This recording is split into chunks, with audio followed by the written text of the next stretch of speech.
नमस्कार, आपण पाहत आहात भरारी वृत्त सेवा यूट्यूब चॅनल। दोन उमेदवार म्हणजे थेटचा आणि तुमचे सहकारी उमेदवार आहेत, त्यांचाही प्रचार कसा सुरू आहे? प्रचार तर सर्व लोकांचा म्हणजे आपण म्हणता भाजपचे जे उमेदवार नेमलेले आहेत भारतीय जनता पार्टीने किंवा जयभाऊ गोरे हे पूर्ण घराघरात खूप वेळा म्हणजे आपण कमीत कमी आता आमच्या तर प्रभागाचं म्हटलं तर आम्ही प्रत्येक घरात किमान 6 ते 7 वेळा पोचतो आणि अजूनही पोचत राहील, अजूनही लोकांना समजावत राहील। आता जी नवीन गोष्ट आली आहे की एका म्हणजे प्रभागामध्ये एक थेटला मतदान जाणार आहे आपलं। त्यांचे उमेदवार जे आहेत की माझ्या प्रभागातलं म्हटलं तर थेटचे उमेदवार आपल्या सौ पूजा सचिन गिरकरी आहे आणि माझ्या प्रभागामध्ये म्हटलं तर प्रभाग अचे उमेदवार आहे श्रीदेवी निशांत भिसे आणि मी स्वतः प्रभाग क्रमांक बचा प्रज्योत किरण कळडोळे। आणि प्रत्येक उमेदवार हा प्रत्येक घराघरात जातोय, प्रत्येक वार्डातला प्रत्येक प्रभागातला उमेदवार घराघरात जाऊन तो प्रचार करतोय की आपली जी नवीन आता जी आहे की एका नागरिकाला एका मतदाराला 3 मतदान करायचे, बरोबर। हे मी त्यांना जाहीर आवाहन करतो, कुणाचंही काही ऐकू नका, आपल्याला पॅनल टू पॅनल मतदान करायचं आहे। कारण की आपण आपल्या ज्या देशातलं जे सरकार आहे ते मोदींचं सरकार आहे आणि आपल्या महाराष्ट्र राज्यातलं सरकार हे भाजप सरकार आहे। जिल्ह्यातलंही पाहता तर जिल्ह्यातलंही सगळं सरकार हे भाजपचं असेल, तर त्यासाठी आपल्या म्हसवड शहराचा जर विकास करायचा असेल तरी आपल्याला असं नाही आहे की आपल्याला वेगळं मत करून किंवा ह्याला त्याला सहानुभूतीसाठी मत नाही द्यायचं आहे, आपल्याला विकासाला मत द्यायचं आहे आणि ह्या विकासाच्या मुद्द्यावरती आपल्याला ठाम राहायचं आहे। हे म्हसवडकरांनी नक्कीच ते केलं पाहिजे।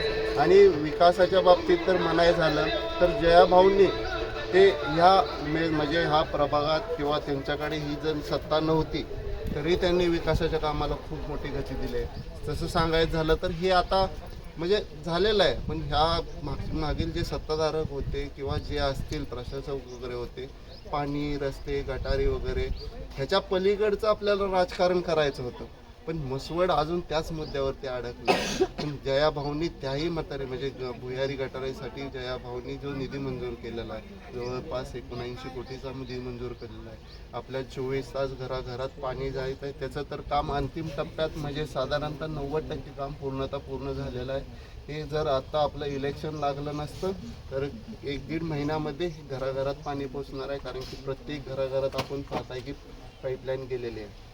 भुयारी गटारीत झालं, तसंच भाऊंनी आपल्याला जी MIDC मंजूर करून दिल्या त्याच्या जी जमिनी आहेत त्याच्या अधिकृत म्हणजे ते हे करायचं चालू आहे, तर तिथंही काम जलद गतीने म्हणजे म्हसवडला आता जयभाऊंच्या नेतृत्वाखाली ही चालना जलद मिळणार आहे आणि जलद आपलं म्हसवड ह्या पंचवार्षिकमध्येच नक्कीच तुम्हाला पुढच्या इलेक्शनच्या अगोदर कळेल की का आपण जयाभाऊंना सत्ता दिली, किती विकास झाला आहे आपला।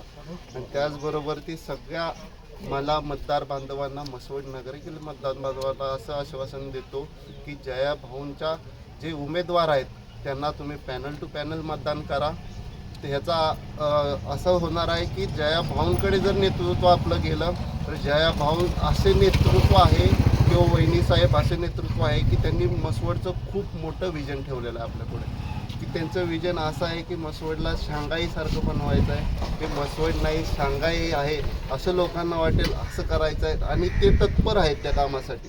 कारण महाराष्ट्रात मी तर म्हणतो माझ्या हयातीमध्ये बघतो मी जयाभाऊंसारखा नेता पाहिलेला नाही की तो माणूस म्हणायला झालं तर सोलापूर जिल्ह्यात जातो, तिथून आल्यानंतर थकत नाही। कुठलाही मंत्री नाही आहे आपल्या महाराष्ट्र राज्यात, तुम्ही दाखवा शोधा असा मंत्री सापडणार आहे त्यांच्या एवढं काम भ्रष्ट आणि जनतेसाठी राबणारा नेता किंवा त्यांच्या सुविध पत्नी ज्या असतील सोनिया वहिनीसाहेब त्याही म्हसवडमध्ये किंवा जे निवडणुका आहेत त्या प्रत्येक घराघरात जात आहेत, प्रत्येक वार्डात जात आहेत, प्रत्येक प्रभागात जात आहेत आणि सर्वांना समजून सांगतायत की का आपण आता भाजप सरकारला आपलं मत द्यायचं आहे, का आपण विकासाला मत द्यायचं आहे, ह्याबद्दल सर्व गोष्टी समजून सांगतात।